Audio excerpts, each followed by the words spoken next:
পরিশ্রম করেন এবং সেই টাকা আবার দেশে পাঠান।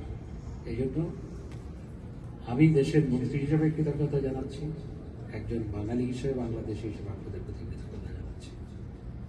এখানে একজন বলেছেন যে আমেরিকায় যারা থাকে বা কানাডায় যারা থাকে অনেকেই টাকা পাঠায়, আবার অনেকে দেশ থেকে টাকা নিয়ে যায়, ঘরবাড়ি বিক্রি করেও টাকা নিয়ে চলে যায়। তো কিন্তু সৌদি আরবে, মধ্যপ্রাচ্যে সেটি নয়। আপনারা দেশে টাকা পাঠান, কষ্ট করেন, মাসে মাসে টাকা পাঠান। এই জন্য আপনাদের পরিবার সেখানে ভালো আছে এবং তারা যে ভালোবাসা আমার জন্য দেখায় বা দেয়, আমি এটার প্রতিদান কোনোদিন দিতে পারবো না। তারা যখন দেশে যায়, আমি এত ব্যস্ত, প্রতিদিন আমার বাড়িতে যারা গেছেন তারা জানেন শখানিক মানুষ থাকে প্রতিদিন ঢাকার বাড়িতে, প্রতিদিন শখানিক মানুষ থাকে এবং আই অ্যাটেন্ড। চিটাগাঙে যখন যাই কত শো থাকে।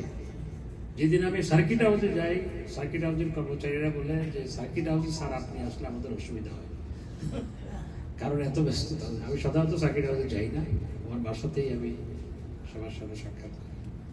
তো আপনারা গেলে আপনারা যেভাবে এখানে আতিথেয়তা, হৃদ্যতা যেটা দেখান, আমি সেটার প্রতিদান দেশে গেলে দিতে পারি না। এই জন্য আপনাদের কাছে ক্ষমা চাই।